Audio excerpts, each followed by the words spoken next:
से जल नीचे गिर रहा है वो स्थान बहुत बहुत ध्यान देना थोड़ा सा हो। ये शिवलिंग जलाधारी, यहां से जल अशोक सुंदरी के पास में से नीचे की ओर गिर रहा है। ठीक है, बेलपत्र नहीं है आपके पास चढ़ाने के लिए, मत चढ़ाओ। जल नहीं है चढ़ाने के लिए, मत चढ़ाओ। अक्षत नहीं है चढ़ाने के लिए, मत चढ़ाओ। पुष्प नहीं है शिव जी को चढ़ाने के लिए, मत चढ़ाओ। शमी पत्र नहीं है, मत चढ़ाओ। पर किसी शिवालय में, किसी शंकर के मंदिर में अगर तुम गए हो, तुम्हारे पास में कुछ भी नहीं है, जो भी भगवान का दर्शन तुमने किया है, तो यहां से जो पानी नीचे गिरता है, उस गिरने वाले स्थान पर मात्र अपने हाथ का 3 बार स्पर्श कर कर बाबा से दिल की बात कहकर आ जाओ, तो उनके मुराद बाबा पूर्ण कर देता है। वो सहज प्रसंग है। माने मेरी माता पार्वती जी ने शिव जी के चरण के नीचे के तलवे को मेरी माता ने स्पर्श किया है। आज बाबा बैठे हुए और माता ने अंदाजा लगा कर रखना, कोई कोई व्यक्ति को देखना, किसी व्यक्ति को देखना, ना वो गुटखा खाता है, ना वो मदिरा का नशा करता है, ना वो चिलम पीता है, ना वो गांजा पीता है, ना वो भातु कुछ भी भांग नहीं खाता, ना वो सुपारी खाता, ना उसके कोई गलत शौक है। इसके बाद भी उसको कभी कभी ऐसी बीमारी हो जाती है, कैंसर जैसा रोग हो गया, सारा घर आश्चर्य में पड़ जाता है कि ना तो ये मदिरा का नशा करे, ना ये दारू का नशा करे, ना ये सिगरेट पिए, ना ये बीड़ी पिए, ना ये चिलम लगाए, ना ये कुछ गलत काम करे, ना कोई नशा करे। के बाद भी इसको इतनी भयंकर बीमारी कैसे हो गई? बोलो, सुनी कि नहीं सुनी? कभी कभी तुम लोगों के ध्यान में भी आई होगी। आखिर इतनी बड़ी बीमारी इसको हो कैसे? क्या का नशा करा, ना इसने कोई चिलम लगाई, ना इसने कोई गलत काम किया, फिर इतनी बड़ी बीमारी कैसे हो गई? ना सुपारी खाए, ना गुटखा खाए, ना तंबाकू खाए। कारण क्या? तो शिव महापुराण की कथा कहती है, ये आज के कर्म का भोग नहीं है महाराज, आज के कर्म का भोग नहीं, ये हमारे पूर्व में जो हम कुछ कर कर आए होंगे, उसके कर्म के अनुसार आज हम इस मृत्यु लोक में आकर अपने फल को भोग रहे हैं, और जिसके कारण हमें ये शरीर का दंड, शरीर का कष्ट प्राप्त हो रहा है। शरीर का कष्ट। अच्छा भोजन मिल रहा है, आप देवादिदेव महादेव को धन्यवाद देना कि आपको अच्छा भोजन प्राप्त हो रहा है, ये पूर्व का कर हुआ कुछ पुण्य होगा। कथा में बैठे हो, शंकर भगवान की सावन का महीना, शिवरात्रि का दिन, और भगवान शिव की कथा में बैठकर कथा का रसपान कर रहे हो, भगवान को धन्यवाद देना, यह कोई पूर्व का पुण्य होगा जो आज हम यहां बैठकर कथा का रस तत्व ग्रहण कर रहे हैं। कहीं किसी संत, साधु, गुरुजन, तपस्वी जन, ब्राह्मण जन, कोई दरिद्र, कोई भूखे व्यक्ति को, कोई प्यासे व्यक्ति को पानी पिला दिया, भूखे को भोजन करा दिया, किसी का मुख झूठा करा दिया। जिस दिन तुम अपने घर से थोड़ा सा सामान बनाकर ले जाकर किसी के मुख को झूठा करा दो, उस दिन तुम भगवान को धन्यवाद देना कि आज तूने मुझे इस लायक बना दिया कि मैं किसी का मुख झूठा करा रही हूँ, तूने मुझे इस लायक बना दिया कि मैं भूखे को भोजन करा रही हूँ, तूने मुझे इस लायक बना दिया कि मैं प्यासे को पानी पिला रही हूँ। ये तेरी कृपा है।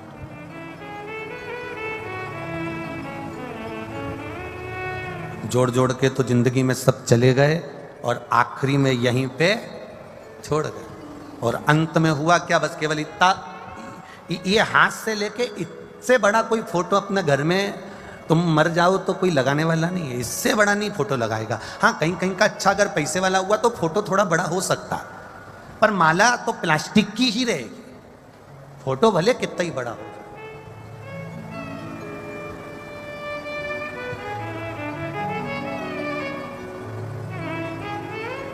परसों की कथा में आपको एक बात कही थी, परसों की कथा में आपको कहा था कि ये 500 का रुपया, मान लो इसको तुम्हें ऊपर तक लेकर जाना है। अब ये 500 के रुपए को तुम गठरी बांध कर, ऐसे पल्लू में बांध कर तुम उसको रख भी लोगे तो क्या ये चले जाएगा? अरे बोलो जम के, जाएगा? जाएगा क्या? नहीं जाएगा। अब इस 500 रुपए को तुम कहीं पेंट की नीचे सी मोरी को मोड़ के भी उसमें छुपा के भी रख लोगे तो चला जाएगा क्या? नहीं जाएगा। वो 500 रुपए को तुम कितना भी छुपा कर ले जाने का प्रयास करो, पर वो नहीं जाएगा तो नहीं जाएगा। तो फिर करना क्या पड़ेगा? तो परसों की कथा में कहा था कि ये 500 रुपए का तुम पुण्य बना लो। 500 का पुण्य कैसे बनेगा? तो कहा कोई भूखे को इस 500 रुपये में से 50 रुपये का, 100 रुपये का, 10 रुपये का, 20 रुपये का भोजन करा देना, किसी प्यासे को पानी पिला देना, किसी को दवाई की ज़रूरत हो और उसके पास दवाई ना हो तो औषधि दिला देना, किसी के पास में अगर मान लो शिक्षा का लिए उसका मन कर रहा है मेरे को पढ़ाई करना है और मेरे पास ट्यूशन का पैसा नहीं है, उस 100 रुपये में से 50 रुपये ट्यूशन का निकाल देना। ये 500 रुपये तुम साथ नहीं ले जा सकते, पर 500 रुपये का पुण्य बनाकर तुम ऊपर तक लेकर जा सकते हो। वो पुण्य तुम्हारे जीवन में काम आ सकता है। उस पुण्य को बनाना है।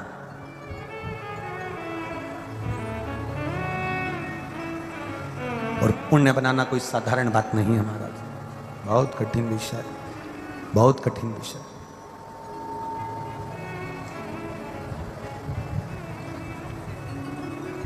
आज ये प्रमोद विजयवर्गीय जी, कपिल जी शर्मा, अरविंद जी खंडेलवाल, सत्यनारायण जी खंडेलवाल, श्याम खंडेलवाल, दिनेश खंडेलवाल ये कथा करा रहे हैं, तो हम इनसे इतना ही कहेंगे, भले तुमने दुकान पर बैठकर कमाया हो, जमीन जायदाद से कमाया, जो बाबा की कृपा से तुमने मेहनत कर कर कमाया हो, पर अपनी कमाई का तुमने ये सावन के महीने में शिव पुराण की कथा करवाकर संपूर्ण इतने भक्तों को कहीं ना कहीं किसी न किसी रूप में कथा सुनवाकर जो पुण्य कमाया है, वो पुण्य तुम्हारा साधारण नहीं होगा, वो पुण्य तुम्हारा प्रबल होगा। और आप जितने भी लोग, जितने भी भक्त यहाँ शिव महापुराण की कथा, जिस दिन किसी भूखे को भोजन करा दो, जिस दिन तुम किसी प्यासे को पानी पिला दो, तो समझ लेना कि तुमने आज भोलेनाथ ने तुमको इस लायक बना दिया।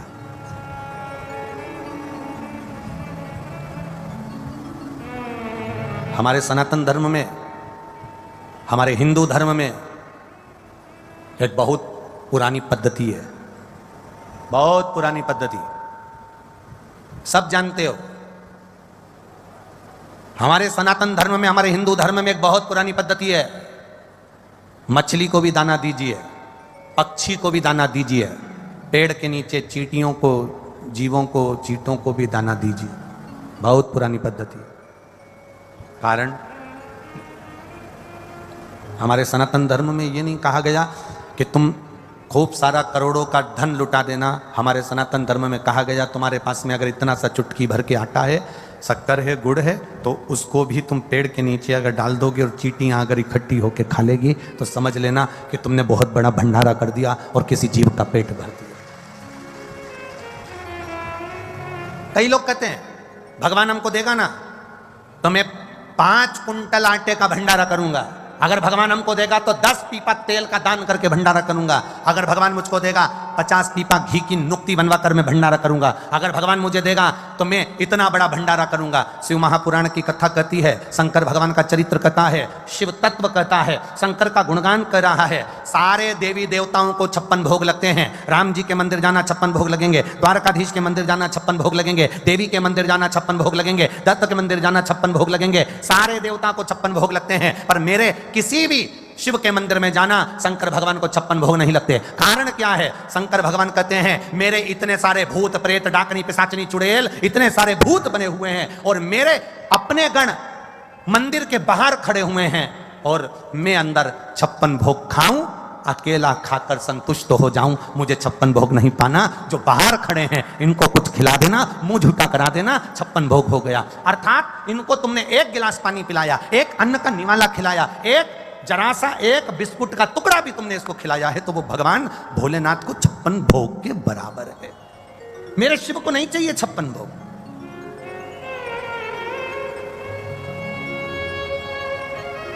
केवल एक मेरा देव अधिदेव महादेव ऐसे हैं, पार्वती मैया जब भोजन परोसती है, आकड़िया की रोटी बनाई, काकड़िया की साग और परसे माता पार्वती जी पावे भोलानाथ मन शिव रटोरे, छोड़ दो कपट मन शिव रटोरे। आकड़िया की रोटी बनाई और काकड़िया की साग। पार्वती जी जब जब भोजन बना के तैयार रखती हैं, शंकर भगवान के सामने थाली आती है, शिव जी के सामने जैसी थाली पहुंची, बाबा भोलेनाथ जी के सामने जैसी पात्र आया भोजन का, शंकर भगवान सबसे पहले भोजन करने से पहले नंदी की ओर देखते हैं, नंदी शिव जी की ओर देखता है, तब पार्वती जी 3 बार भगवान महादेव से प्रश्न कर चुकी, ऐसा क्या कारण है कि मैं भोजन बनाकर तुम्हारे सामने रखती हूं और नंदी की ओर तुम मुड़कर देखते हो? भोजन में कोई कमी रह गई, भोजन में नमक रह गया, भोजन में मिर्ची रह गई, भोजन में घी रह गया, भोजन में क्या कमी रह गई कि मैंने थाली रखी और तुमने नंदी की ओर देखा? ऐसा है क्या? पति भोजन करने बैठे और पत्नी ने थाली लगा के रखी और पति अपना मोबाइल देखता रहे, तो पत्नी को गुस्सा नहीं आएगा? तुम्हारा मोबाइल जरूरी है कि भोजन जरूरी है? किससे चैटिंग चल रही है? क्या है ये? किससे बात चल रही है? क्या हो गया ये मोबाइल में क्यों लगे रहते हो दिन भर? भोजन की थाली सामने रखी है ना। माता पार्वती जी ने शिव जी के सामने भोजन की थाली रखी और भगवान शंकर भगवान ने नंदी की ओर मुख कर कर देखा। जो नंदी की ओर देखा तो पार्वती जी ने गुस्सा कर दिया। माता पार्वती जी बोली, प्रभु एक बात बताओ, मैं रोज भोजन की थाली लाती हूं और आप भोजन की थाली देखकर नंदी की ओर देखते हो, ऐसा है क्या?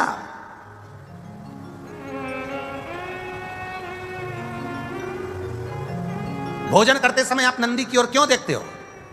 क्या मेरे भोजन में कोई कमी है? क्या मेरे बनाने में कोई कमी है? क्या मैंने जो भोजन बनाया वो श्रेष्ठ नहीं बनाया? इसमें क्या कमी रह गई? इसमें क्या कमी है?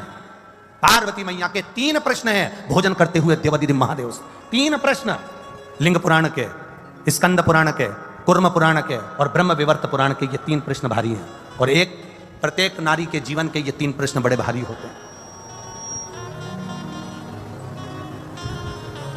ब्रह्म विवर्त पुराण में भी ये वर्णन किया गया। प्रश्न कर लिया, क्या कारण क्या है? ये नंदी को तुमने देखा क्यों और नंदी ने तुमको देखा क्यों? क्या बात क्या है? शंकर भगवान उस समय पर मौन होकर, मेरा देवादिदेव महादेव त्रिकालदर्शी कालाधिपति मेरा विश्वनाथ, मुस्कुरा दिया। बस हंसे पर बोले कुछ नहीं। जब कोई प्रश्न बड़ा भारी होता है ना और कुछ अच्छा ही होता है ना तो मुस्कुराया जाता है। कभी कभी पति भी मोबाइल चलाते चलाते, भले वो बेचारा किसी से चैटिंग नहीं कर रहा, पर पत्नी ने कहते तुम तो रोज लगे रहते हो चैटिंग में, किससे बात कर रहे हो? वो मुस्कुरा देता, वो मुस्कुराया, बस पत्नी समझ गई जरूर कोई बात है। सही बता दो मुझको, क्या बात है? जल्दी बताओ मेरे को, किससे चैटिंग चल रही थी? लाओ दो मेरे मोबाइल मेरे को हाथ में। पति ने अपना मोबाइल भी दे दिया, ले, और किससे बात चल रही थी वो भी दिखा दिया। तो वो तो केवल व्हाट्सएप खोल के मैसेज देख रहा था, तो तुम मुस्कुरा क्यों रहे? कारण क्या? अरे आकड़िया की रोटी बनाई, काकड़िया की साग, और परसे माता पार्वती जी और पावे भोलानाथ मन शिव रटोरे, और छोड़ दो कपट मन शिव रटोरे।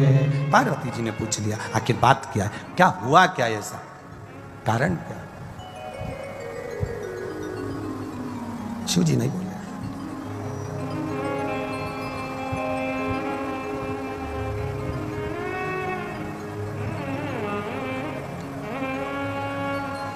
शिवजी नहीं बोले। थोड़ी देर बाद मां जगतजननी जल का पात्र लेकर आई।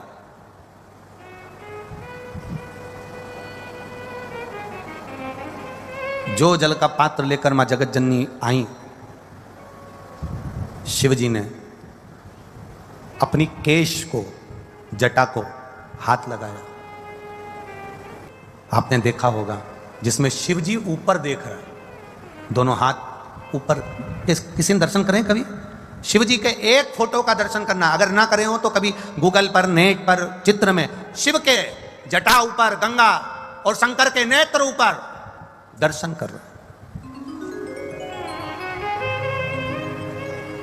पार्वती जी ने फिर प्रश्न कर लिया, मेरे एक प्रश्न का उत्तर नहीं दिया आपने। मेरा दूसरा प्रश्न है, मैं आपके लिए जल लेकर आई तो आपको ऊपर देखने की क्या जरूरत थी? अगर मैं जल लेकर आई हूं तो ये ऊपर देखने की क्या जरूरत है? क्या है ऐसा ऊपर?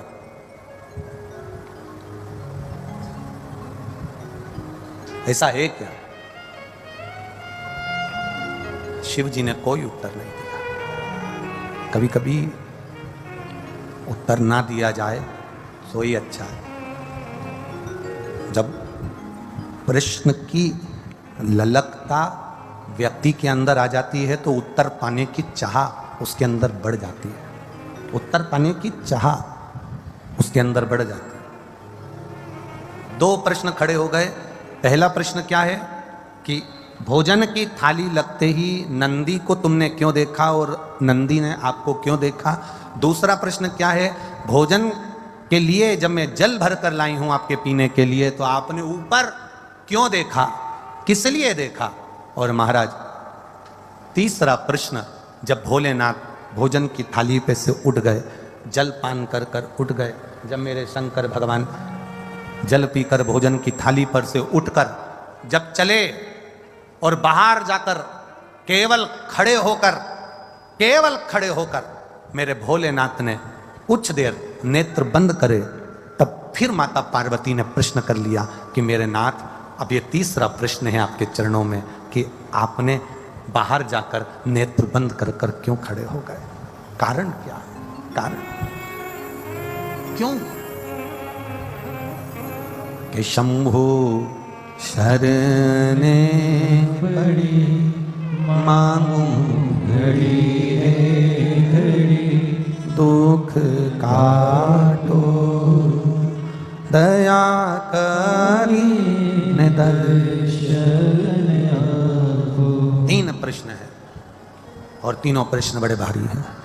3 प्रश्न और तीनों प्रश्न बड़े भारी। शिव जी शयन में विश्राम करने के लिए मेरे भोलेनाथ जी बैठे थे, लेट रहे थे, तभी उसी समय पार्वती मैया आ गई।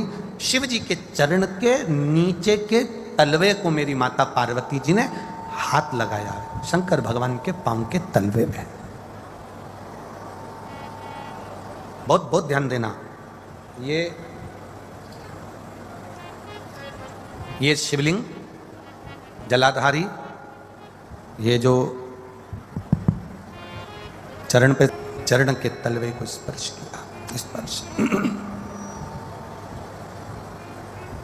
किया। बस अब पार्वती जी ने प्रश्न नहीं किया।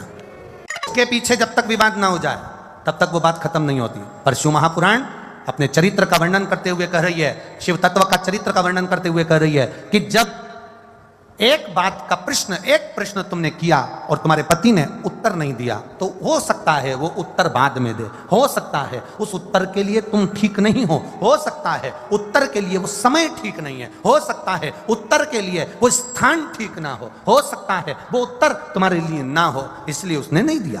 पर आपसे निवेदन है, आप पीछा पकड़कर मत बैठो।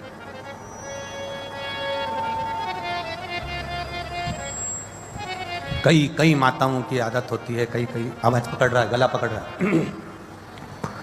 कई माताओं की आदत रहती है, पीछे के गए हुए लोगों को ज्यादा वो उखाड़ते हैं। पीछे का जो समय चले गया ना, उसको उखाड़ते हैं। वो तो मैं उस दिन से जानती हूँ जिस दिन से शादी करके आई हूं ना, 3 दिन नहीं हुए थे और तुम्हारी बहन ने मेरे साथ जो करा है ना, मैं सब मालूम है मेरे को। अब जब लड़ाई होती है तब वो 3 दिन उसके पूरे 70 साल की हो गई, पर वो 3 दिन खत्म नहीं हुए, उसके 3 दिन उसके चालू है।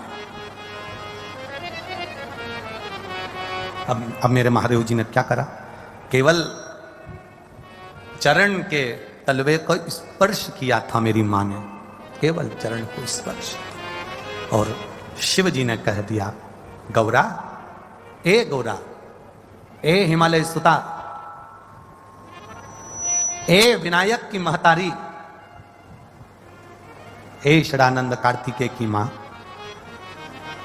जगत का भरण पोषण करने वाली है जगत जननी, तुमने 3 प्रश्न मुझसे किए हैं। अब प्रश्न नहीं कराए मेरी माता ने, केवल एक बार प्रश्न कर कर मेरी माता भूल गई, और भूलने के बाद मेरी मां महादेव के चरण के उस रज को, उस नीचे तलवे को केवल स्पर्श करी और शिव जी ने उत्तर देना प्रारंभ कर दिया। सुनो हिमालय सुता, सुनो गोरा, सुनो हे जगत धात्री जगदम्बा, हे दुर्गा, सुनो, तुम्हारा पहला प्रश्न था कि मैं भोजन की थाली के सम्मुख बैठा तो नंदी को क्यों देखा, किस लिए देखा, और नंदी ने मुझे देखकर अपने शीश को क्यों हिलाया। सुता, हे हिमालय सुता, उसका केवल एक उत्तर है, मेरे को लोग विश्वनाथ कहते हैं। विश्वनाथ का मतलब तुम जानती हो सुता? विश्वनाथ का मतलब तुम्हें मालूम है पार्वती? पार्वती जी कहती हैं, हां, जो विश्व का नाथ है।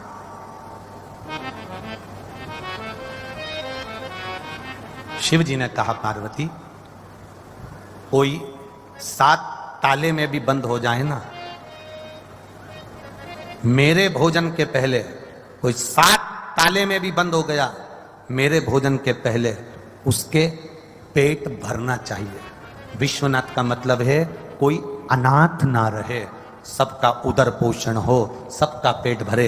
जब तू थाली रखती है, मैं नंदी को देखकर पूछता हूं, क्या सारे संसार के जलचर थलचर वायुचर कितने, एक भेल मछली है, एक बड़ा सा हाथी है, एक बड़ा सा जानवर है, एक बड़ा सा जीव है, हजारों मछलियां करोड़ों जीव उसको खाते हैं, एक साथ उसके पेट भरने में, एक बड़ी भेल मछली का पेट भरने में हजारों टन भोजन लग जाता है।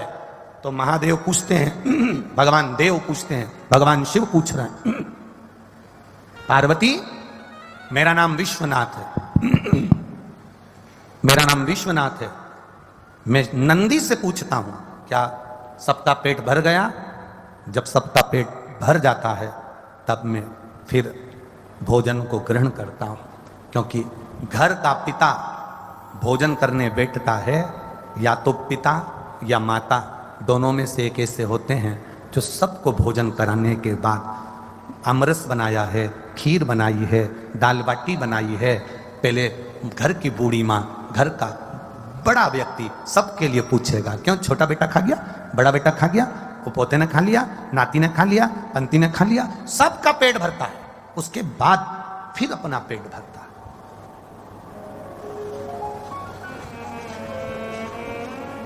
मैंने नंदी से पूछा क्या सबका पेट भरा गया? नंदी ने शीश हिलाया, ठीक है। अब मुझे दूसरा प्रश्न का उत्तर जो था, देवादिदेव महादेव ने कहा, सुनो पार्वती जी, जिस समय तुम जल का पात्र लेकर आई थी, उस जल के पात्र को जब मेरे सामने लाकर दिया था तो मैंने ऊपर अपने नेत्रों को करा, हाथ उठाए, नेत्रों से मैंने ऊपर देखा, उस समय में मां गंगा से पूछ रहा था, गंगा, हे गंगा, तेरे तट पर आए हुए जीव, या जिसने एक बार मुख से हर हर महादेव कहा हो, जिसने बम बम भोले कहा हो, जिसने भूलवश ओम नमः शिवाय कहा हो, जिसने भूल से भी मेरे मंदिर के सामने से निकल कर चला गया हो, जो भूल से भी मेरे मंदिर की ओर मुड़ कर देख लिया हो, जो भूल से भी मेरे मंदिर की रज उड़ के जिसके सिर पर चली गई हो, तो महादेव कह रहे हैं, मैं गंगा से पानी पीने से पहले पूछ रहा था, क्या तूने उन सभी जीवों का कल्याण कर दिया? जब गंगा का इशारा हुआ तब मैंने जल का पान करना प्रारंभ करा। शिव गंगा से पूछते हैं।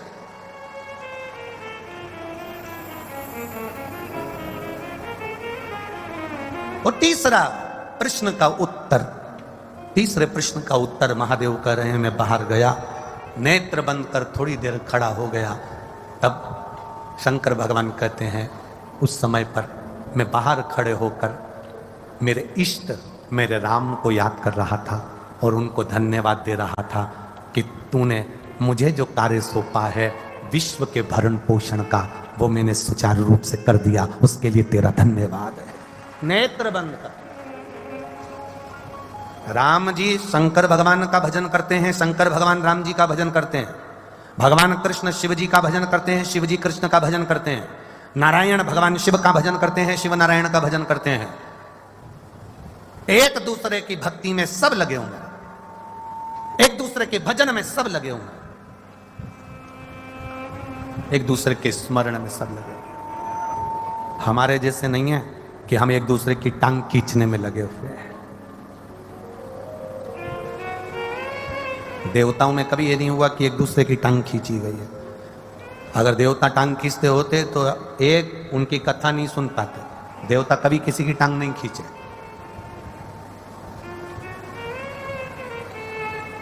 जब जब देवता इकट्ठे होते हैं तब तब विश्व कल्याण की बात करते हैं।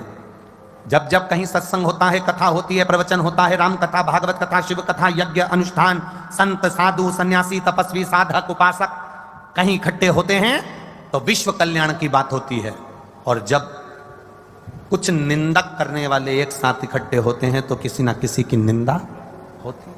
तुम देखना, एक व्हाट्सएप पर, एक फेसबुक पर, एक गूगल पर, एक यूट्यूब पर एक गलत पोस्ट करके तुम लिख के डाल दो कि वो व्यक्ति ऐसा है, तो जितने चुगल खोटते हैं, तुम एक लिख के डाल दो कि ये व्यक्ति बुरा है, फिर जितने चुगल चोटे होंगे, जितने चुगल खोटे होंगे, जितने निंदक होंगे, वो सारे तुमको उस मैसेज के नीचे मिल जाएंगे। वो तो ऐसा, वो तो वैसा, वो तो यूं है, वो तो मुंह है, पूरे निंदकों की लिस्ट कमेंट्स में, सारे निंदक, सारे चुगल चोटे सब उस कमेंट्स के नीचे इकट्ठे मिलेंगे, सब बुराई करते हुए सारे।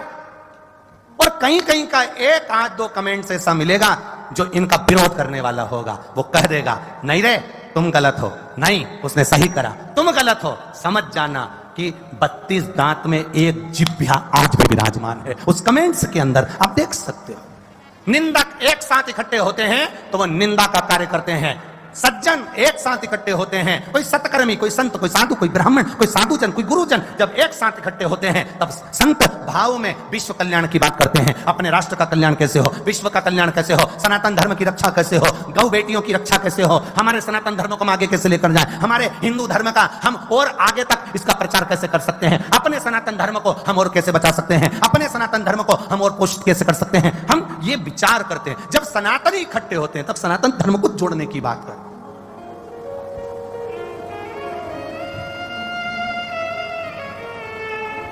मेरे भोलेनाथ राम जी को धन्यवाद दे रहा है, आपने जो मुझे काम दिया था मैंने वो काम किया, आपको अच्छा लगा, धन्यवाद मेरे राम जी, धन्यवाद। राम जी जब भी कोई कार्य करते हैं तो भोलेनाथ को धन्यवाद देते हैं।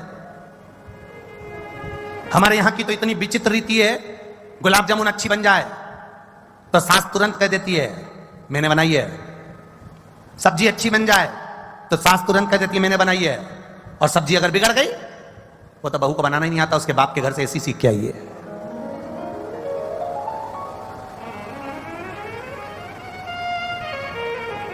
भगवान कृष्ण की माता का नाम था यशोदा। क्या नाम था? जम के बोलो जरा, जम के। यशोदा। यशोदा का मतलब है यश ददाती इति यशोदा, जो दूसरे को यश देती, अपयश स्वयं ले लेती, वो यशोदा। उसका मतलब क्या था? यशोदा एक ऐसी गोपी, यशोदा ऐसी मैया कि पूरे ब्रजमंडल में यशोदा जी का कोई विरोध ही नहीं था। कारण क्या था? क्या कारण था यशोदा जी का कि कोई विरोध ही नहीं है? यशोदा जी का एक कारण था, सबसे प्रबल कारण यशोदा जी का एक था, जिस गोपी के घर में कोई काम पड़ता था, कोई गोपी बाद में जाए, यशोदा पहले दौड़ कर जाती है। 3-4 देवरानी जेठानी का घर है, अंदाजा लगा कर देखना, एक आध इन देवरानी जेठानी में एक जेठानी या देवरानी 4-5 में से ऐसी होगी जो सबके सुख दुख में सबसे पहले दौड़ कर चली जाती है। कोई बुलाए तो ठीक, नहीं बुलाए तो ठीक, सबसे पहले जाके खड़ी हो जाती है। तो चिंता मत कर, मैं बैठी हूं ना, तो चिंता नहीं करना। 40 मेहमान आ रहे ना, कोई बात नहीं। छोरी को देखने वाले आ रहे ना, कोई बात नहीं। छोरा को देखने वाले आ रहे ना, कोई बात नहीं। तुम सब अंदर रहना, मैं रसोई घर संभाल लूंगी, तुम वो काम कर लेना, मैं सब देख लूंगी। 4-5 जेठानियों में, देवरानी में, ननंदों में एक 5 बहनें हैं, नंदे हैं, नंदों में एक ननंद ऐसी होगी जो अपना घर परिवार छोड़कर तुरंत अपने मायके आकर काम संभाल लेती है, और एक ननंद वो होती है जो टाइम पर आएगी चली जाएगी। एक ननंद वो होती है अपने हस्बैंड के साथ आती है, खाती है, पीती है, साड़ी लेके चली जाती है। एक ननंद ऐसी होती है 3-4 दिन रुककर पूरा फैलारा उठाकर, भाभियों का हाथ बटाकर, काम संभाल के, छोरा छोरी को तैयार कर कर, ए जाओ बुआ से तैयार हो जाओ। बुआ जी ने सबकी कंगी पाटी पाड़ पोड़ा के, काजल वाजल लगा के, छोरा छोरी के तैयार करके कथा में ले जाकर बिठा दिया, और एक आई अपनी फैशन से फुर्सत नहीं मिली और सज धज के पति के साथ बैठ गई, सोफा पे कथा सुनी और चली गई। एक ननंद ये तुम बुरा मत मानना रही, जितनी नंदे आई हो, और मान भी लोगी तो कोई दिक्कत की बात नहीं है, उसमें कोई टेंशन वेंशन मत लो। अगली बार ज्यादा से ज्यादा यही होगा, तुम अलवर में मत बुलाना, स्वामी जी तो है, कोई ना कोई तो बुलाएगा, तो उसमें टेंशन लेने का विषय नहीं है। मूल है कि हमारे स्वभाव में एक ऐसी होती है जो तत्पर खड़ी रहती है सबके सुख दुख में, भले मायके वाले के करे ना करे, ससुराल वाले के करे ना करे, पर जहां वो जिस मोहल्ले में, जिस गली में, जिस क्षेत्र में रह रही है, सबका सहयोग करती है। क्या हो गया भाभी जी, रो क्यों रहे हो, क्या हो गया? कुछ नहीं, ऐसा कोई टेंशन मत लो, मैं कर दूंगी, मैं आ जाऊंगी। वो उसकी पहचान भी नहीं, उसका कोई रिश्तेदार भी नहीं, तो भी सबका सपोर्ट कर रही, तो भी सबका सहयोग कर रही।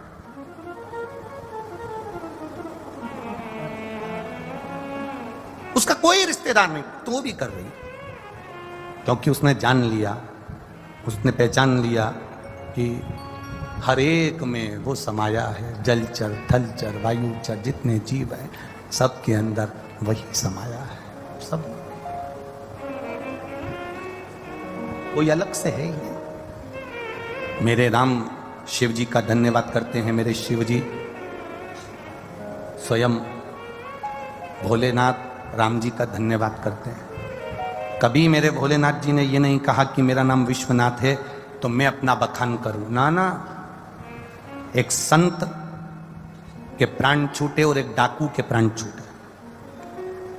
एक संत मरा और एक डाकू मरा, दोनों मरे। संत भी मरा, डाकू भी मरा, दोनों ऊपर गए यमलोक में। तो यमराज ने पहले डाकू से पूछा, तुम कौन हो? डाकू बोला, मैं डाकू हूं, सबके डाका डालता था, सब मेरे डाका डालने से रोते थे।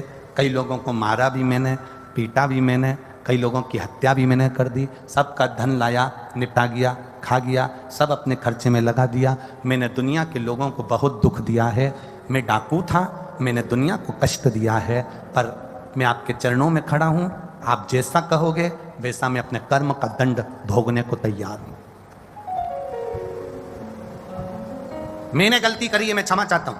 मैंने दुनिया के लोगों को लूटा, क्षमा चाहता हूं। मैंने बेईमानी करी, मैं क्षमा चाहता हूं। मैंने दुनिया के लोगों को मारा, क्षमा चाहता हूं। मैं डाकू हूं, मैं डाकू था और डाकू हूं। मैंने लूटा, मैं क्षमा चाहता हूं। डाकू ने जब दुनिया के लोग यहां आते हैं तो अपनी गलती को छुपाते हैं, पर आपने अपनी गलती को बताया है, कोई बात नहीं, ठीक है। संत को देखा, यमराज ने संत को कहा, आप कौन है? मैं संत साधु, तपस्या में लगा रहता था, तप करता था, साधना करता था। तब इतना भयंकर भयंकर मैंने तप करा कि पूरा ब्रह्मांड हिल गया। ऐसा मैंने तप, ऐसा मैंने साधना, ऐसी मैंने आराधना करी है। ठीक है, ये बड़ी कृपा है आपके ऊपर जो आपने इतनी तप साधना करी। डाकू ने कहा, मेरे लिए कोई दंड हो, मेरे लिए कोई कार्य हो तो बताओ। यमराज ने कहा, तुम्हारा दंड केवल इतना है, जाओ इस संत की सेवा करो। ये जो संत मर कर आया है इसकी सेवा करो। डाकू ने कहा, सरकार आपकी जो आज्ञा, जो प्रभु आपकी कृपा, मेरे राघव जी की जो मर्जी। डाकू खुश हो गया, संत की सेवा मैं कर दूंगा। अब डाकू खुश हो गया पर संत नाराज हो गया। संत ने कहा, ये कैसा निर्णय? यमराज तुम्हारा निर्णय कैसा है? यमराज ये तुम्हारा निर्णय है? एक डाकू को मेरी सेवा में लगा रहे? जिस डाकू ने अगर मेरे को स्पर्श कर लिया, इस डाकू ने अगर मुझे छू लिया तो मेरा करा हुआ सारा पुण्य समाप्त हो जाएगा। ये डाकू को मेरी सेवा में लगा रहा है? ये डाकू मुझे छूना नहीं चाहिए। इसने डाका डाला है, लोगों का कत्ल करा है, लोगों को मारा है। मैं पवित्र जीव, मैं पवित्र आत्मा, मैंने संत हूं, मैं साधु हूं, मैंने भजन करा, तप करा, साधना करी, और तुम मेरे सेवा में डाकू को लगा रहे हो? इस डाकू को तो मुझे छूना भी नहीं चाहिए, ये छुए भी ना मुझको।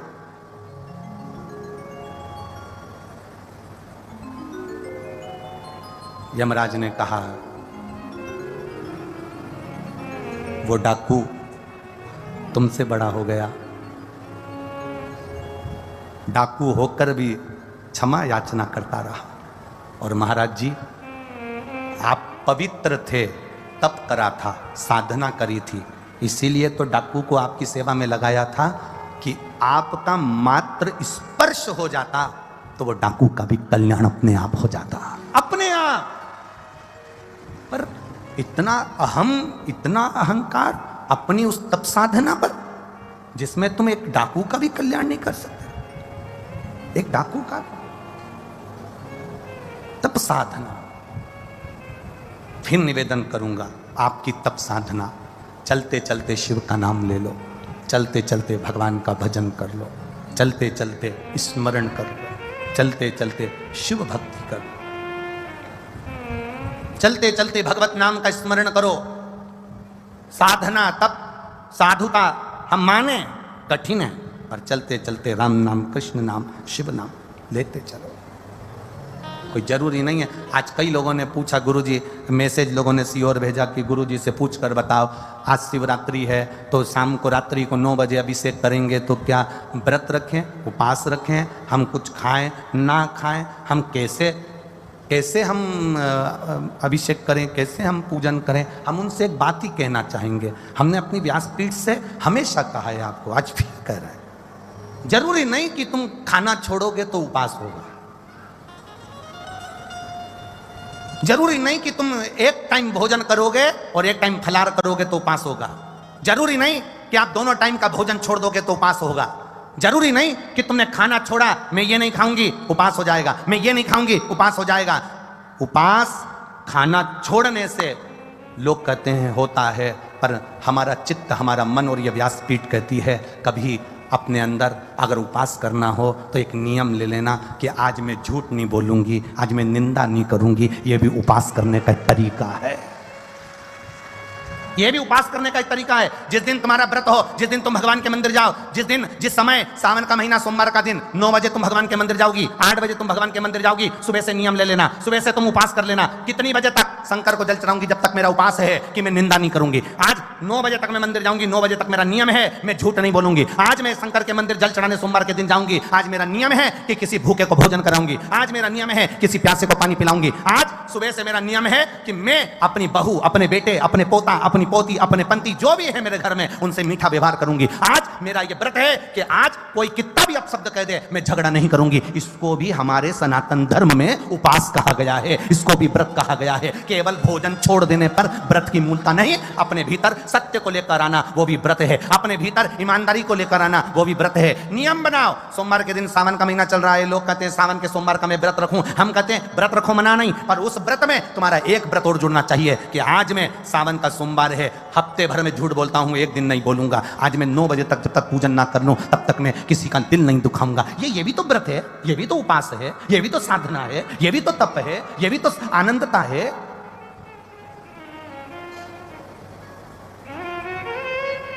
मैं खाना नहीं खाऊंगी, आज मेरा उपास है। साबूदाने की खिचड़ी 2 किलो खा गई क्योंकि आज मेरा उपास है। क्या मतलब का ऐसा उपास? सोमवार कल, आज से लग गई पीछे।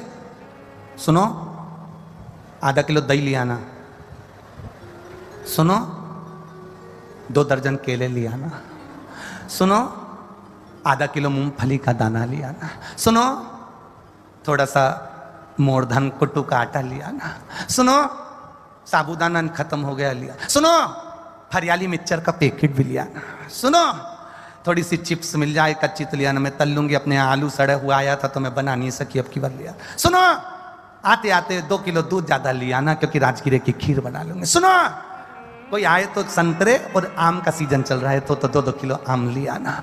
उसने सब ला के रख दिया, सब खा भी गई। उसके बाद भी सुबह से बहू से ऐसी झगड़ रही,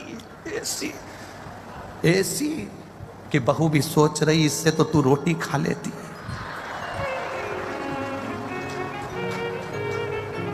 जरा सा साबूदाना नहीं गला, लड़ाई किस बात पे हो रही थी? अरे बोलो तो जम के, केवल वो साबूदाना सही से नहीं गला और बहू ने जल्दी जल्दी में बगाड़ दिया और सास ने खा लिया और साबूदाना उसके मुंह में रह गया। जब से सोफा पे बैठी कोस रही, इसके बाप की ऐसे ये सीखे ऐसा फलाहार बनाया। फलाहार तो मैं बनाती है, मेरा घर का सब खाता, मेरे हाथ की खिचड़ी लोग पड़ोसी भी मांग कर खा के जाएं, और ऐसा फलाहार बनाया। जो सुबह से खोस रही तो बहू भी भगवान से प्रार्थना कर रही इससे तो दोनों टाइम खा लेती पर मेरे प्राण ना खाती। भगवान का मतलब कैसा व्रत कर रही, व्रत है अपना। आज मेरा उपास है, कुछ नहीं खाऊंगी, बस केवल तुम्हारे सबके प्राण खाऊंगी, कुछ नहीं खाऊंगी। बहुत देखो, हमारी बात को लोग कथा में से काट काट कर चला देते हैं और लोग फिर उसको कमेंट्स में लिख देते हैं महाराज जी ने ऐसा बोल दिया, व्रत के लिए ऐसा बोल दिया, वैसा बोल दिया। ये मत सोचना कि अपन कोई डरे वरे हो, काट के डाले तो डाले, पर सीधी बात है उपास करो।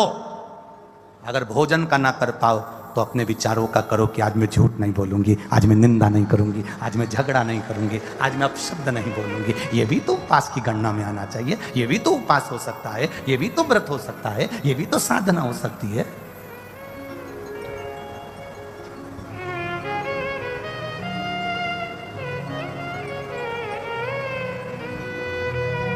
ये जीव का एक विचार है, ये जीव की एक सोच है, ये जीव की एक धारणा है।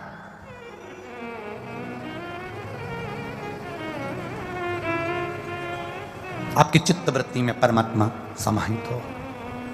शिव कथा कर रही है। पार्वती मैया के 3 प्रश्न पर भगवान शंकर ने उत्तर दे दिया। केवल चरणारविंद के तलवे पर स्पर्श किया था माता पार्वती ने और देवादिदेव महादेव ने उत्तर दे दिया। उस उत्तर का मतलब है शंकर भगवान के शिवलिंग जलाधारी चरणारविंद जहां से पानी नीचे बहकर जाता है वहां पर आपका 3 बार किया गया स्पर्श। नहीं बेलपत्र, नहीं समीपत्र, नहीं जल, नहीं पुष्प, केवल 3 बार स्पर्श किया हुआ भी जल का नयनों से स्मरण कर लेने पर भी मेरा देवादिदेव महादेव आपके मन की मनोरथ को पूर्ण कर देता है। वो शिव तत्व, वो शंकर, वो ओघड़ी, वो त्रिकालदर्शी, वो कैलाशी अविनाशी है, वो शिव है। बोल बम का नारा है, सारी समस्या का हल।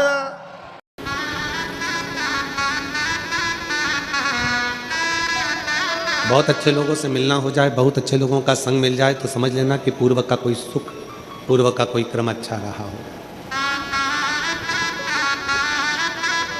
और यहाँ जन्म लेने के बाद, मृत्यु लोक में जन्म लेने के बाद, मनुष्य देह धारण करने के बाद भी अगर कष्ट भोग रहे हो, मानव देह धारण करने के बाद भी अगर कष्ट मिल रहा है तो समझ लो कि पूर्व का कोई लेन देन रह गया होगा।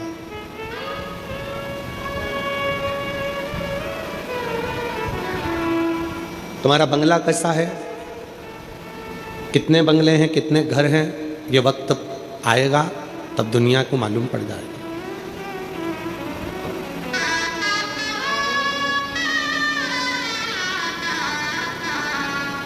तुम्हारे पास में कितनी दौलत है ये वक्त बता देगा। तुम्हारे पास में कितनी संपदा है ये वक्त बता देगा।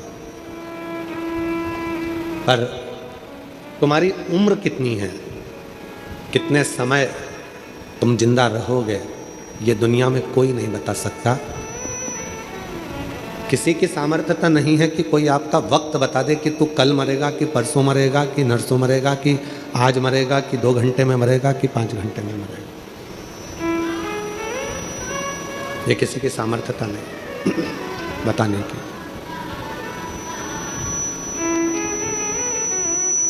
क्यों?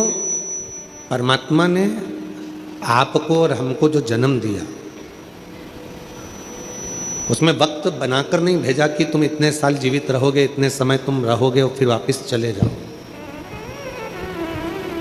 मेरे शिव ने, मेरे ओघड़दानी ने, मेरे शंकर भगवान ने, मेरे शंभू ने, मेरे त्रिकालदर्शी कैलाशी ने आपको कह दिया कि तुम संसार सागर में जा रहे हो, पर मैं तुमको ये नहीं बता के भेज रहा हूं कि तुम कितने साल जियोगे।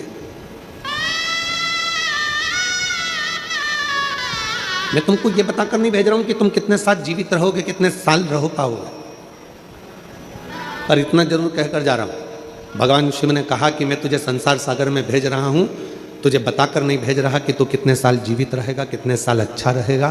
पर इतना जरूर कह रहा हूं कि तू जितने साल भी संसार में रहे, अगर तू मेरा नाम लेता रहेगा तो फिर अगला जन्म तेरा पृथ्वी पर नहीं होगा और तू मेरे धाम में निवास करेगा। जैसे एक अच्छा पढ़ने वाला बालक, एक अच्छी एजुकेशन करने वाला स्टूडेंट, बच्चा खूब पढ़े,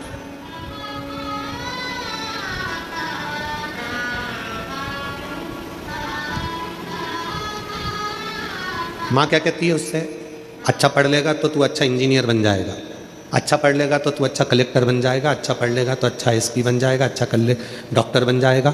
पढ़ाई कर, खूब विद्या अध्ययन कर, खूब शिक्षा पर ध्यान दो, खूब पढ़। और साथ में फिर माँ क्या कहती है, अगर नहीं पढ़ेगा तो फिर गाय चराना, नहीं पढ़ेगा तो फिर जो दुकान धंधा पानी है वो संभालना। तो बच्चे को माँ दोनों चीज़ें बता रही है कि अच्छा पढ़ाई कर तो तू डॉक्टर बन सकता है, अच्छी पढ़ाई कर तो इंजीनियर बन सकता है, अच्छी पढ़ाई कर तो तू collector, SP, DSP, IG, commissioner सब कुछ बन सकता है। और नहीं पढ़ेगा तो फिर तो कुछ नहीं कर सकता। पिता जो काम कर रहे हैं, दुकान छोटी सी कर रहे हैं, वही दुकान तुझे करना, मेहनत कर रहे हैं वैसी मेहनत तुझे करना। उसी तरह दो बातें, जैसे माँ अपने बच्चे से कहती है कि तू पढ़ेगा, अच्छी एजुकेशन करेगा, अच्छी शिक्षा अध्ययन करेगा तो तू बहुत ऊपर तक जाएगा, बहुत उन्नति की सीढ़ी पर चढ़ जाएगा। नहीं पढ़ेगा तो ये प्रॉब्लम तेरी जिंदगी में आकर खड़ी हो जाएगी। उसी तरह ये कथा भी कर रही है।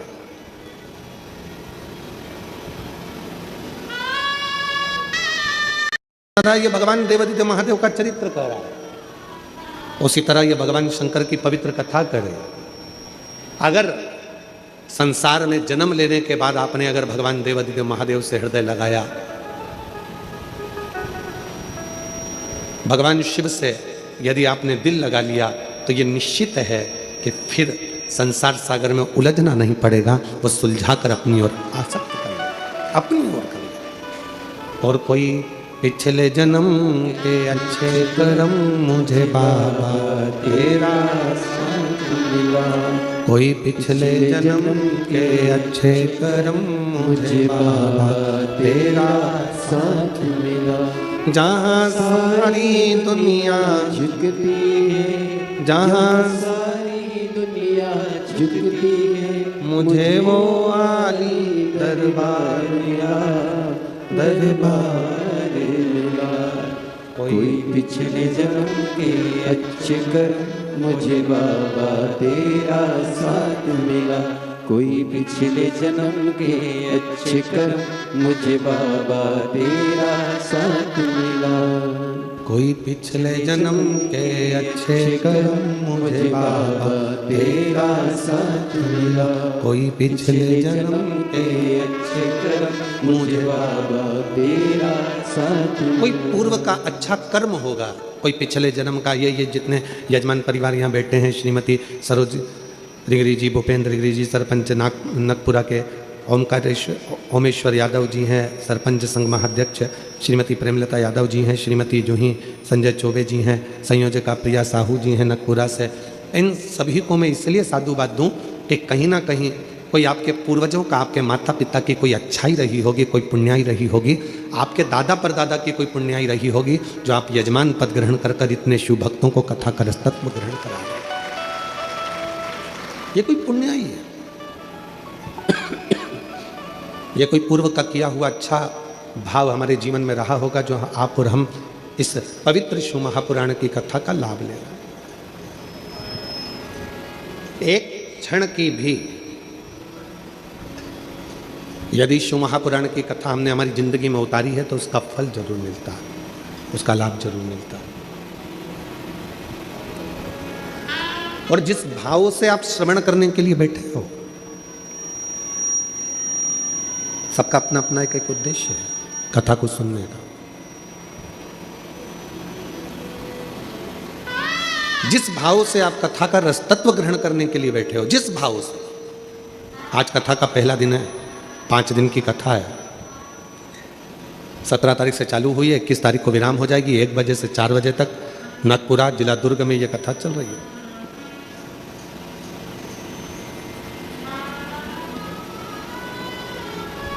जिस भाव से आप श्रवण करने के लिए बैठे हो, जो तुम्हारी कामना है, जिस कामना से आप भगवान देवादिदेव महादेव की कथा को सुनने के लिए बैठे हो, बाबा वो कामना पूर्ण जरूर करेगा। बस उसमें सबसे ज्यादा जरूरी है आपका विश्वास, आपका भरोसा, आपका समर्पण।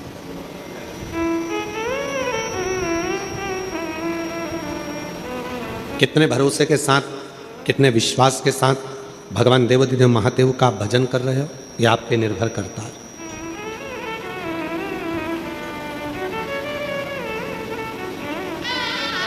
किसी ने पूछा कि शिव महापुराण की कथा में जाकर क्यों बैठना चाहिए। अपने क्षेत्र में अगर शिव महापुराण की कथा हो रही हो तो अपने क्षेत्र में आकर उस कथा का रसतत्व ग्रहण क्यों करना चाहिए, किस लिए? रेडियम किस किसने देखा है? गाड़ी पे चिपका रहता है, हाथ उठाओ जरा जल्दी से। सबने देखा है रेडियम गाड़ी पे चिपका रहता है। ऐसे रेडियम नहीं चमकता, पर जैसे ही थोड़ा सा भी प्रकाश उस रेडियम पर पड़ा और वो रेडियम, जम के बोलो, चमकता। रेडियम ऐसे नहीं चमकेगा, रेडियम पर प्रकाश पड़ा और वो रेडियम चमका। रेडियम पर थोड़ा सा प्रकाश आया और वो रेडियम चमका। रेडियम ऐसे चमकने वाला नहीं।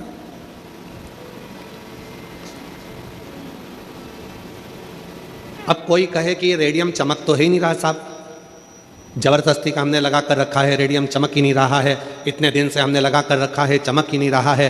तो किसी ने कहा गाड़ी पर लगे रहने दो, जब गाड़ी आप लेकर जाओगे, कहीं किसी गाड़ी की लाइट पड़ गई, प्रकाश पड़ गया, चमक पड़ गई, तो तुम भी चमक जाओगे। नहीं साहब, हमने इतने दिन से लगा कर रखा है, ये तो चमक ही नहीं रहा, इतने दिन से लगा कर रखा है, ये चमक ही नहीं रहा, हम तो इतना प्रयास कर रहे हैं, ये चमक ही नहीं रहा। ये चमक क्यों नहीं रहा? तो कहा इसको लगे रहने दो। कई लोग कहते हैं हम कथा में जाकर क्यों बैठे, शिव महापुराण की कथा क्यों सुने, हम मंदिर में जाकर एक लोटा जल क्यों चढ़ाएं, हम शंकर जी के मंदिर क्यों जाएं, हम शिवालय में क्यों जाएं, हम शंकर के देवालय क्यों जाएं, हम शंकर जी के मंदिर में इतने समय से जल चढ़ा रहे हैं, हम शिव जी के मंदिर में 3 महीने से जल चढ़ा रहे हैं, हम शंकर जी की कथा इतने समय से सुन रहे हैं, हम भगवान शंकर की कथा इतने दिनों से धारण कर रहे हैं, क्यों?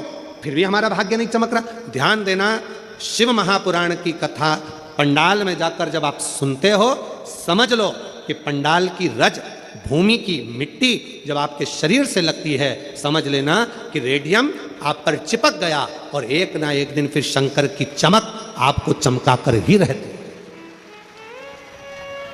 शिव की चमक चमका कर रहेगी।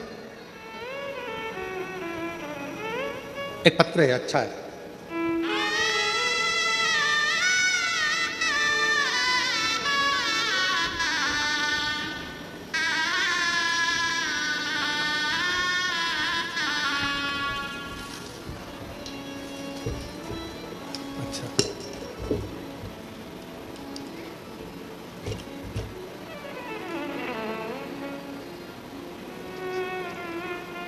हिंदी में नहीं है, छत्तीसगढ़िया भाषा में। और छत्तीसगढ़िया सब ले रहे, पर हम पढ़ेंगे जरूर, समझा तुम हमको देना, ठीक है? समझा दोगे ना? ठीक है।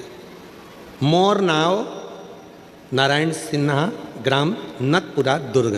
कहीं बैठे हो, हाथ हिला सकते हैं आप। है अब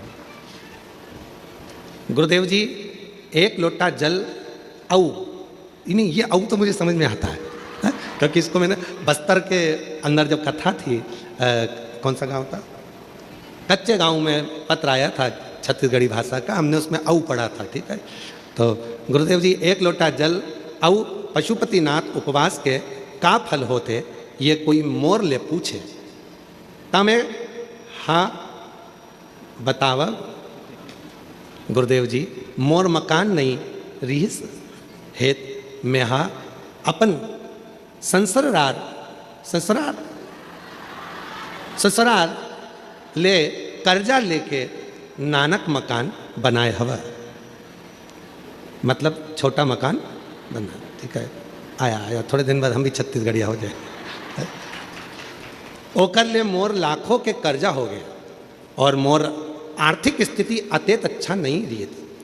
तेकर सेती कर्जा बढ़ते गिस में हर आपके कथा 2021 में भिलाई में पंडाल में बैठ के सुने। आप के एक लोटा जल सारी समस्या का हल, मोर मन गवाई नहीं दिस, मतलब मेरा मन एक लोटे जल पे मानता नहीं, गवाही नहीं दिस। तब हो ले मैं मन्नू जी अपन घर ले जल लेके शिव जी ला चढ़ाओ, और वह आपके घर के दशा शिव जी ला बताई। ये सिरतोन हरे गुरु जी मोर एक लोटा जल शिव में चढ़िस, और मोर कर्जा के एक पाई कर्जा भी छूटा गे। मैं हर आज कर्जा ले मुक्ति पागे हो गुरु जी, यही महीना दिनांक 2/12/2025 मंगलवार को मैं कर्जा से मुक्त हो गए। भोला सब दुख काटो, गुरुदेव शिव की कृपा। भगवान आ जाइए, आ जाओ, एक बेलपत्र लेकर जाइए, आइए पधार। अब अभी कथा क्या चल रही थी कि रेडियम लगा है, चमकेगा कब? बोलो चमके जब उस पे प्रकाश पड़ेगा। आप कथा सुनते रहो, सुनते रहो, सुनते रहो, शिव जी पे एक लोटा जल चढ़ाते रहो, चढ़ाते रहो, चढ़ाते रहो। जब ये रेडियम तुम्हारे शरीर से चिपक गया है, शिव की कथा तुमसे लग गई है, शिव पुराण की मिट्टी जब तुम्हारे शरीर से चिपक गई है तो एक ना एक दिन शंकर का प्रकाश पड़ेगा और तुम चमकोगे जरूर, ये निश्चित चमकोगे।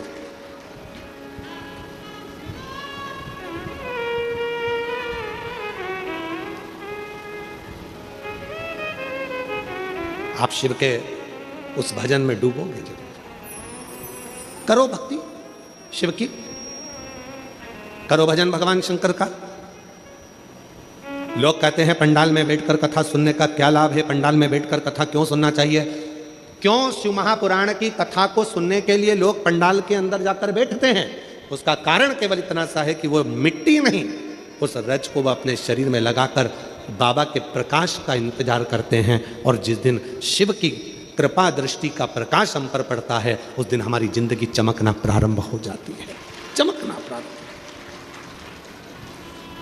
और जो जैसी भावना लाया वो वैसा ही फल पाया, जो जैसी भावना लाया। पीछे वाले भी दोनों हाथों से बड़े भाव के साथ बोलते हो, फल पाया, नहीं खालियों से लौटाया वो मन ही मन हर्षाया, नहीं खालियों से लौटाया वो मन ही मन हर्षाया। और कर दिया माला माल काशी वाली, लुटा दिया भंडार काशी वाले, कर दिया माला माल काशी वाले से, लुटा दिया भंडार काशी वाले। भगवान शिव पर भरोसा किया हुआ कभी टूटता नहीं। ये साधारण रिश्ते टूट सकते हैं, ये साधारण संबंध टूट सकते हैं, पर भगवान देवाधिदेव महादेव पर करा हुआ भरोसा कभी टूटता नहीं। शिव पर करा हुआ विश्वास, भगवान शंकर पर करा हुआ भरोसा, भगवान शिव पर करा हुआ दृढ़ विश्वास कभी टूटता नहीं है। आप किस भाव से आयो, क्यों कथा सुनने आयो, किस लिए आयो, भगवान शंकर से क्या कहने के लिए आयो, शिव महापुराण की कथा को क्यों धारण करने के लिए आयो, क्या भगवान से विनती करने के लिए आयो? 5 दिन बैठकर रहकर कथा का रसतत्व आप ग्रहण कर रहे हो, और बाबा से क्या विनय करने के लिए आए हो, यह आप पर निर्भर करता है। शिव क्या देंगे, कैसे देंगे, कब देंगे, ये उन पर निर्भर करता है।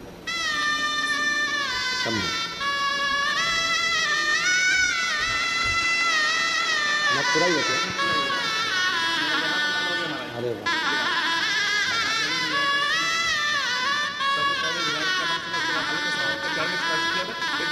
बाबा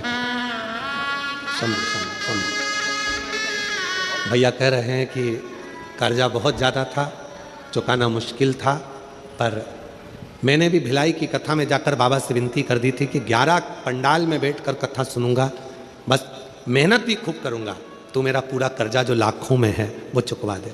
और आज बाबा ने पूरा कर्जा चुकवा दिया और ये 11वां पंडाल की कथा चल रही है। ये शिव है, ये शिव, इसी को घरदानी, इसी को शंभू कहते हैं, इसी को त्रिकालदर्शी कहते हैं।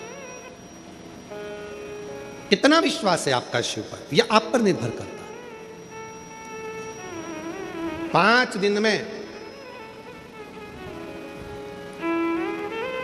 हमें भगवान शिव को पहचानना है और भगवान शंकर से अपने मन की बात कहना, और कुछ भी नहीं।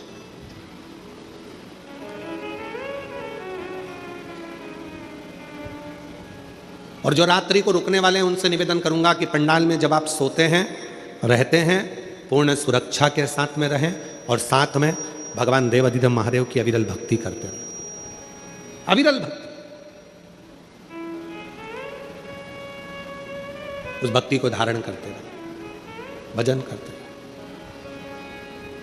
जितनी देर रहो यहाँ उतनी देर आपके मुख से श्री शिवाय नमस्तुभ्यं, श्री शिवाय नमस्तुभ्यं, श्री शिवाय नमस्तुभ्यं, श्री शिवाय नमस्तुभ्यं। आप भगवत भजन में लीन रहो। आए हो बाबा के दरवाजे पर भगवान से प्रार्थना करने के लिए, ऐसा कोई स्थान मत छोड़ो जिस स्थान पर बैठकर हम भगवत नाम ना लें।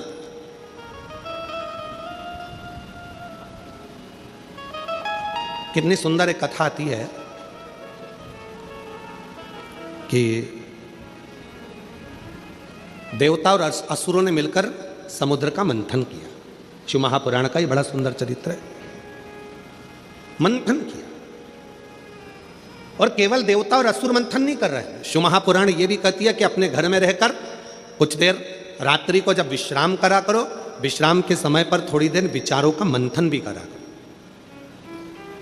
आज के समय में लोग विचारों का मंथन नहीं करते, मोबाइल का मंथन करते रहते हैं दिन भर बैठ के। रात को सोएंगे, पति अपना मोबाइल पकड़ा है, पत्नी अपना मोबाइल पकड़ी है, बेटे बेटी अपने मोबाइल पकड़े हुए हैं, और सोते सोते भी आखिरी में जब बहुत तेज नींद आने लगती है तब मोबाइल तो भी स्विच ऑफ करने से पहले, मतलब नेट बंद करने से पहले भी एक आध बार सोते सोते भी फिर उठा के देख ही लेते। वापिस रख दिया, सो रही है तो भी ध्यान में आया, वापिस देखती हूँ मैसेज करा कि नहीं करा, फिर उठाया, फिर देखा, वापिस। अब कहां गया विचारों का मंथन? और कितना विचित्र समय चल रहा है, थोड़ा अंदाजा लगाइएगा। कितना विचित्र समय चल रहा है, जरा अंदाजा लगाइएगा आज का समय कितना विचित्र है। एक भाई बहन यदि अपना फोटो स्टेटस पे लगाते हैं तो उनको लिखना पड़ता है माय सिस्टर, मेरी बहन।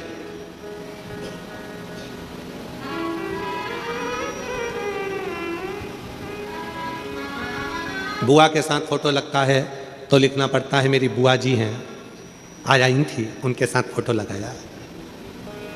चाची जी के साथ मेरी आंटी हैं, उनके साथ फोटो लगाया। क्यों?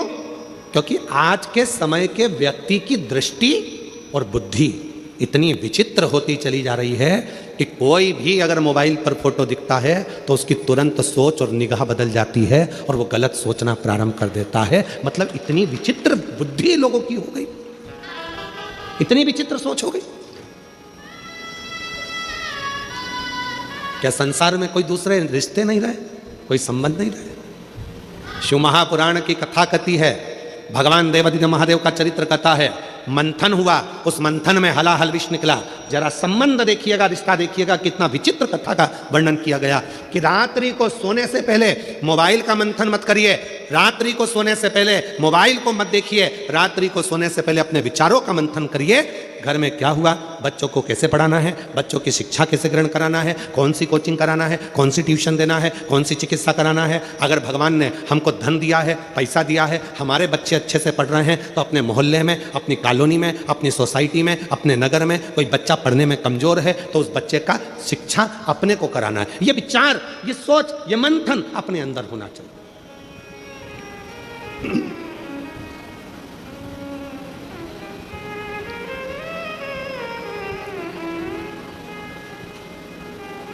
और हमने पहले भी कहा, आज फिर कहते हैं, 1 रुपए का दान किसी को मत दो, अठन्नी भी किसी को मत दो, अपने पास रखो।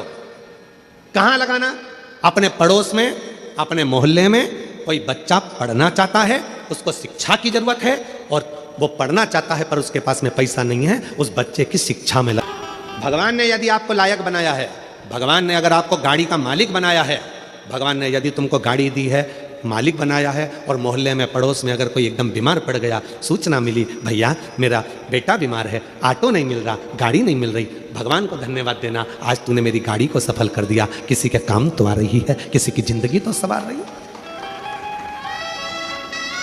कितना विचित्र जमाना हो गया कि लोगों की सोच बदल गई। कोई पड़ा हुआ है तो पड़े रहने दो, कोई एक्सीडेंट हो गया तो रोड पर तड़प रहा है तो तड़पने दो, किसी के यहाँ आग लग रही है तो मुस्कुरा रहे हो, किसी के यहाँ घात लग रही है तो मुस्कुरा रहे हो, किसी के यहाँ चोरी हो रही है तो मुस्कुरा रहे हो। ये कहाँ हो गया? ये संसार सागर कैसे जा रहा है, किस गर्त की ओर बढ़ रहा है? विचार करिए। मेरे देवादिदेव महादेव ने, सारे देवताओं ने अमृत पिया, पर मेरे शंकर भगवान ने मंथन में निकला हुआ पूरा विष पी लिया। क्यों? क्योंकि ये दुनिया को नष्ट कर देगा। अगर मैंने रख दिया तो देवता भी बर्बाद हो जाएंगे, गंधर्व, असुर, कन्नर, नाग सब बर्बाद हो जाएंगे, पशु पक्षी भी बर्बाद हो जाएंगे। इसलिए इस विष को मुझे पीना पड़ेगा। ये विष में पीता हूं, ये मंथन है, इसको मंथन कहते हैं कि मंथन में ये निकला कि विष में पीता हूं, ये विष दुनिया को बर्बाद कर देगा, इस विष को मैं धारण करता हूं।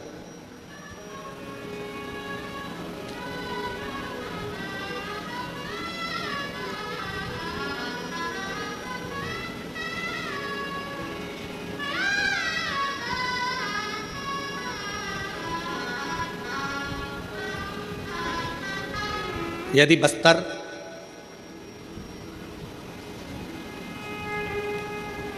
गिदम दंतेवाड़ा की यदि आप लोगों ने कथा सुनी होगी तो उसमें एक पत्र आया था। उस पत्र में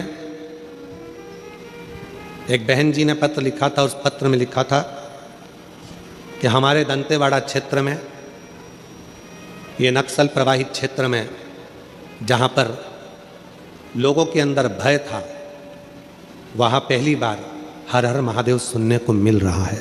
ये शिव की कृपा। भय मुक्त कब हुए आप? जब आपके भीतर से भय चला गया।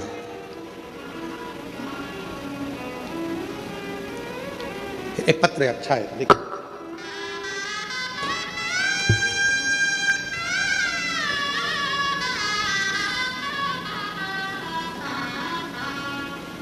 जब व्यक्ति हिम्मत करता है, जब व्यक्ति पूर्ण भरोसा कर लेता है, तो उसके साथ क्या होता है ये पत्र बता रहा है। देखिएगा। मेरा नाम ओम प्रकाश गौतम है। मैं ग्राम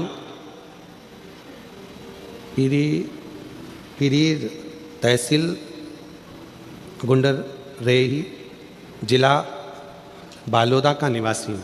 कहीं बैठे हों तो हाथ हिला सकते हैं। मेरा नाम ओम प्रकाश गौतम है और मैं ग्राम पीरीर तहसील गुंडरदेही जिला बालोद का निवासी हूँ। कहीं आप ही हैं बेटा? हाथ हिला दो एक बार। आ जाइए, एक बेलपत्र लेकर जाना। आओ।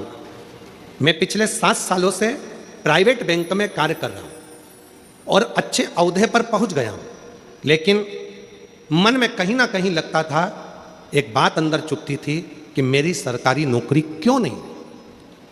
7 साल से प्राइवेट नौकरी प्राइवेट बैंक में कर रहा हूँ और बहुत अच्छे औहदे पर हूँ, बहुत ऊंचाइयों पर हूँ, फिर भी मन में चुभता था कि मेरी सरकारी नौकरी क्यों नहीं। तब पिछले साल से मेरे घर के लोगों ने कहा कि शिव महापुराण की कथा पर भरोसा कर और सरकारी नौकरी के लिए बैंक की फिर तैयारी।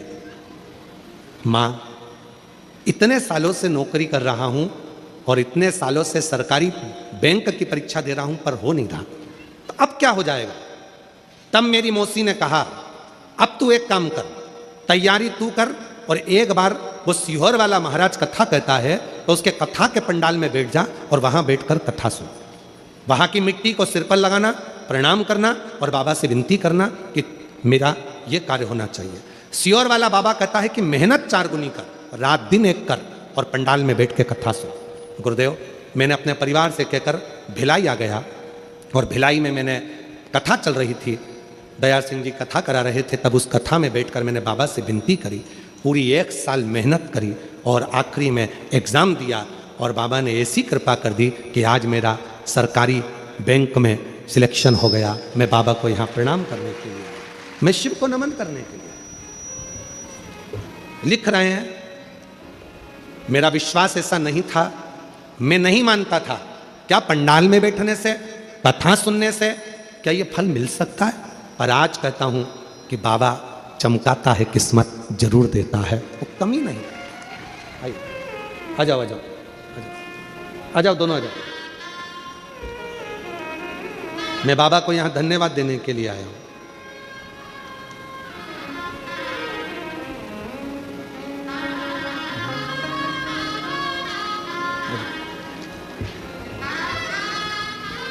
समूह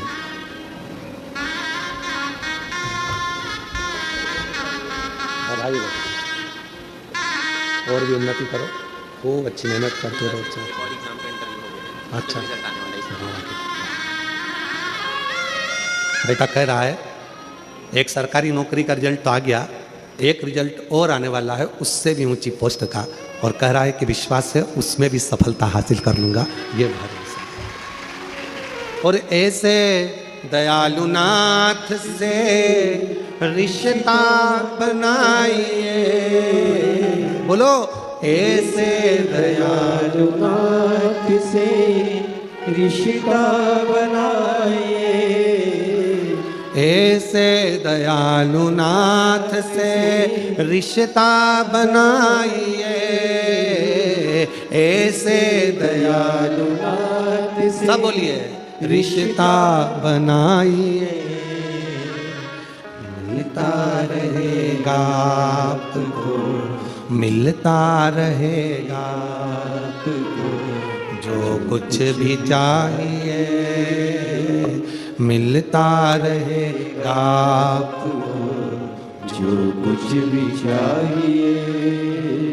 मांगा है भोलेनाथ से वरदान एक ही, मांगा है भोलेनाथ से वरदान एक ही, मांगा है भोलेनाथ से वरदान एक ही, तेरी दया बनी रहे जब तक है जिंदगी, तेरी कृपा बनी रहे जब तक है जिंदगी।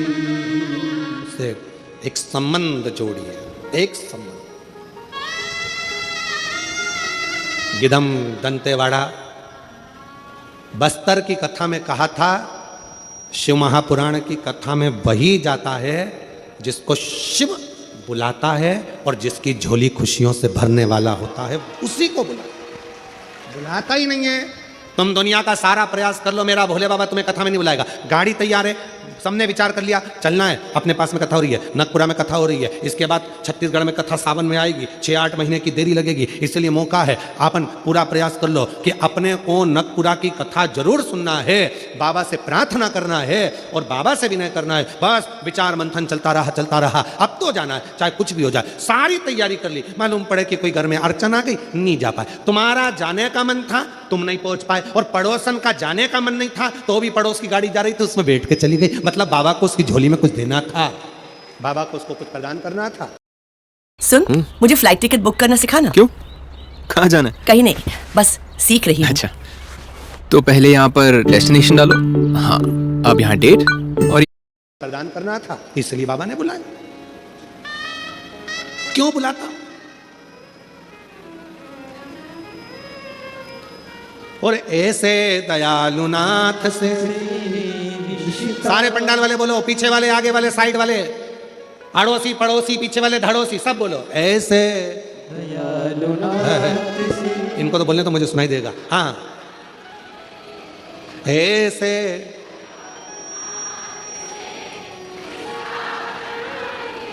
बहुत बढ़िया,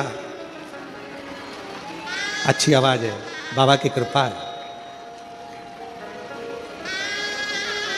मिलता रहेगा आपको जो कुछ भी चाहिए, हो मिलता रहेगा आपको जो कुछ भी चाहिए, और ऐसा करिश्मा होगा जो हुआ कभी।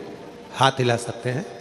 मेरा नाम प्रीतम कुमार देवांगन, मैं गया नगर दुर्ग से हूँ। कहीं बैठे हों, हाथ हिला सकते हैं। आप ही हैं? ठीक है, आ जाओ, आ जाइए, आ जाइए। हाँ, दिख गए हो, आ जाइए। बच्चे को भी ले आ सकते हैं। गुरुदेव, शादी के कई वर्ष निकल गए, 1 साल, 2 साल, 3 साल, 4 साल, 5 साल, 6 साल, 7 साल ऐसे निकलते चले गए। डॉक्टरों का इलाज भी करवाया, जितनी बार डॉक्टर को दिखाया सभी डॉक्टरों ने कहा कि संतान का सुख नहीं है, मां नहीं बन सकती, औलाद नहीं हो सकती। आखिरी में मन उदास हो गया। कई वर्ष निकलने पर जब भी वेद, डॉक्टर, गोदी भरवाना, झोली, बाबा सब करा पर औलाद नहीं। तब एक पड़ोस की बहन जी ने कहा कि तुम पति पत्नी एक बार कथा में पंडाल में बैठकर कथा क्यों नहीं सुनते। तब 2022 में हम बाबा की कथा को सुनने का मन बनाया गुरुदेव, और मंदिर जाना प्रारंभ करा। 2022 में हम सीहोर भी चले गए, कुबेरेश्वर धाम। वहाँ जाकर हमने कंकर शंकर पूजन भी करी और वहाँ बैठकर कथा का रसतत्व भी ग्रहण किया। गुरुदेव, शिव महापुराण की कथा हमने कुबेरेश्वर धाम पर बैठकर नियम लिया, 5 पंडाल कथा सुनेंगे बाबा, ऐसी कृपा कर दे कि बस गोदी भरा जाए, संतान दे दे। गुरुदेव, बाबा ने कृपा करी और अक्टूबर 2024 को हमने 5वीं कथा पूरी करी और बाबा की ऐसी कृपा हुई कि 17 दिसंबर 2024 को बाबा की कृपा से बाबा ने करुणा करी और बाबा की कृपा से गर्भ ठहरने का क्रम सूचित मिला। बाबा की ऐसी कृपा हुई 29/7/2025 को बाबा की कृपा से हमारे यहाँ पुत्र रत्न की प्राप्ति कई वर्षों के बाद, जहाँ डॉक्टरों ने मना कर दिया था, कोई डॉक्टर नहीं कहता था कि तुम माँ बन सकती हो, पर बाबा की कृपा से कई सालों के बाद बाबा ने हमारी झोली खुशियों से भर दी। और मिलता रहेगा जो कुछ भी चाहिए, मिलता रहेगा आपको जो कुछ भी चाहिए। मांगा है भोलेनाथ से। ये शिव कृपा से 29/7/2025 को बाबा ने संतान का सुख दे ही दिया। एक लाइन उन्होंने बोला, लोग कहते थे कथा के पंडाल में बैठने से क्या औलाद हो सकती है। हम उनको छाती ठोक कर कहते थे कि एक दिन पंडाल में हमारा भी पत्र पड़ा जाएगा, ये विश्वास के साथ कहते हैं। एक दिन पंडाल में हमारा भी पत्र पड़ा जाएगा, ये भरोसे के साथ। क्यों?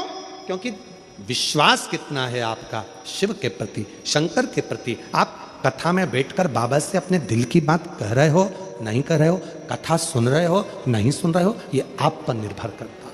आप कितना भरोसा है, ये आप पर निर्भर। और ऐसा करिश्मा होगा जो हुआ कभी नहीं, ऐसा करिश्मा होगा जो हुआ कभी नहीं। मांगा है भोलेनाथ से वरदान कहीं, मांगा है भोलेनाथ से वरदान की। तेरी कृपा बनी रहे जब तक है जिंदगी, तेरी कृपा बनी रहे जब तक है जिंदगी। ओ मेरी छत्तीसगढ़ की जीजियों, ओ नगपुरा के मेरी बहनों, मेरे बहनों, मेरी जीजियों, मेरे जीजाओं, मेरी बेटियों, बेटाओं, मेरे बुजुर्ग, ध्यान रहे, अव्यवस्था हो जाए, कोई व्यवस्था गड़बड़ा जाए, कोई काम गड़बड़ा जाए, कोई अपने माथे नहीं लेता। किसने करा? इनने करा। किसने किया? उसने किया। हमने कुछ नहीं किया, हमने तो पूरी व्यवस्था करी थी, हमने तो ये करा था, हमने तो वो करा था, हमने तो ये किया, हमने तो वो किया। बिगड़ा तुमने बिगाड़ा, हमने नहीं बिगाड़ा। अच्छा सब ले लेंगे, बहुत जोरदार कार्यक्रम हुआ, कौन ने कराया? अरे हमने कराया है, पूरा संभाला था, पूरा संभाला।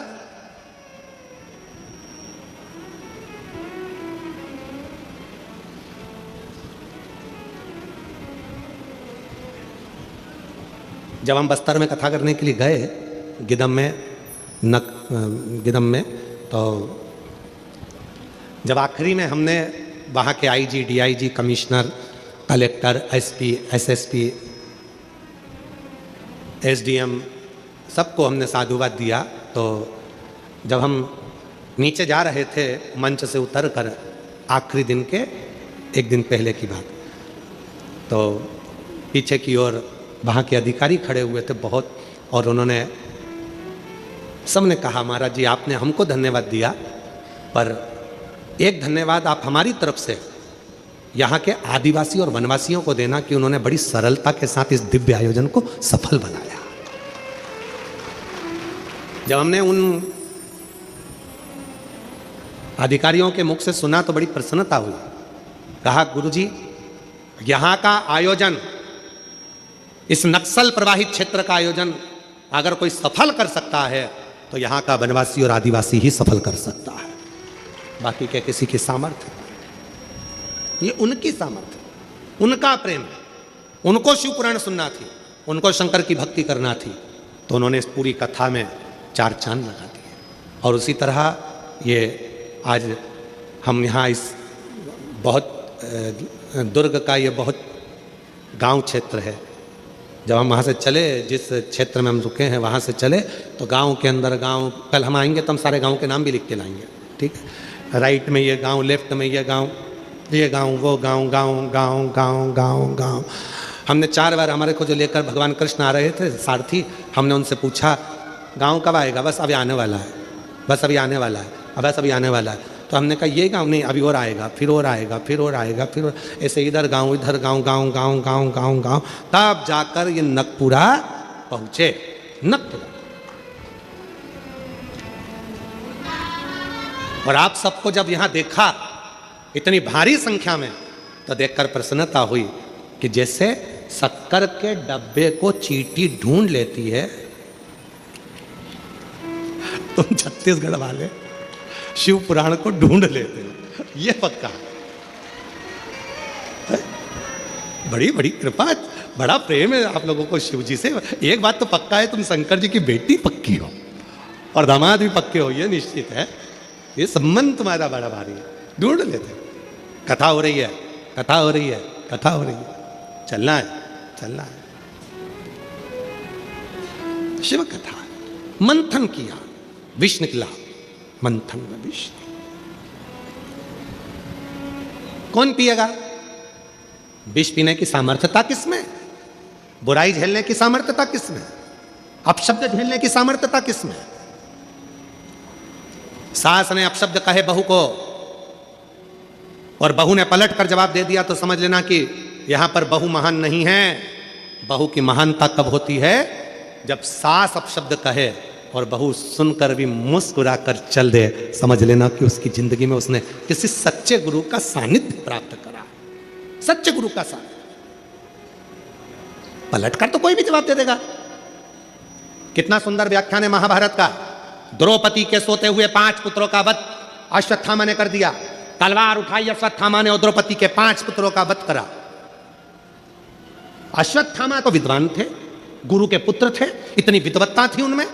फिर उन्होंने द्रौपदी के 5 सोते हुए पुत्रों को क्यों मार दिया? क्योंकि एक रात्रि पहले अश्वत्थामा अपने शिविर के बाहर, पंडाल के बाहर बैठे थे, कुर्सी लगा के बड़े आनंद के साथ। रात्रि का समय था, एक उल्लू आया और वो उल्लू आया, रात का समय था। रात के समय पर उल्लू ने कौवे के घोंसले पर आक्रमण कर दिया और उसके बच्चों को मार मार कर उल्लू खाने लगा। अश्वत्थामा ने देख लिया, अगर यह पांडव जिंदा दिन में नहीं मर सकते तो इनको रात को मारो। उल्लू जैसी बुद्धि, उल्लू जैसा कर्म। अश्वत्थामा ने केवल उल्लू को देखकर उसके जैसा कर्म करना प्रारंभ कर दिया। और द्रौपदी के 5 पुत्र सो रहे थे, अश्वत्थामा उसमें प्रवेश कर गया और द्रौपदी के 5 पुत्रों का वध कर दिया।